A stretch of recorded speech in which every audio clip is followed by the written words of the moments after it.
भारतीय जनता पक्षाचं कार्य मोठ्या प्रमाणात वाढलं। सांगली महानगरपालिका असेल, सांगली जिल्हा परिषद असेल, तिथे 2 वेळा खासदार असेल, तिथले आमदार असतील, अशा विविध जागी भारतीय जनता पक्षाला खूप चांगलं यश सांगली जिल्ह्यामध्ये मिळालं। आणि म्हणून साहजिक आमची अशी अपेक्षा होती की आपला पक्ष मजबूत करण्याकरता अजून चांगली मंडळी जी आहे ती वेगवेगळ्या पक्षांमध्ये आहेत, पण त्या ठिकाणी त्यांना न्याय मिळत नाही, तर त्यांना आपण सोबत घेऊन अतिशय मजबूतीनं आपल्या पक्षाचं काम वाढवलं पाहिजे। आणि मला अतिशय या गोष्टीचा आनंद आहे की ज्यांची मगाशी सगळ्यांची नावं घेतली, समित असेल किंवा शिखर इनामदार असेल, सम्राट महाडिक असतील, आपले सगळे आमदार असतील, या सगळ्यांनी विशेष प्रयत्न केला।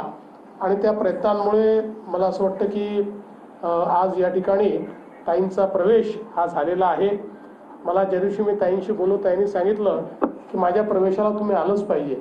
खरं म्हणजे आपल्याकडे नियम आहे की सगळे प्रवेश अध्यक्ष करतात आणि मुख्यमंत्री काही प्रवेशाला फारसं कधी हजर राहत नाही, पण मला देखील वाटलं की एवढ्या मोठ्या दादांच्या घराण्याची एक विरासत लिगसी सांगणाऱ्या अशा प्रकारच्या वहिनींचा प्रवेश असल्यामुळे आपण देखील त्याच्यामध्ये गेलं पाहिजे।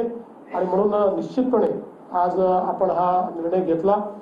मी विशेष उल्लेख करू इच्छितो आपले जे पालकमंत्री चंद्रकांत दादा पाटील आहेत की ज्यांनी स्वतः या संपूर्ण प्रवेशाकरता त्या ठिकाणी जाऊन सगळ्या चर्चा करून ताईंचं सगळं तिथे जे काही त्यांचं म्हणणं होतं ते समजून घेतलं। त्यात एक नीट मध्यस्थता त्यांनी दादांनी केली आणि त्या मध्यस्थते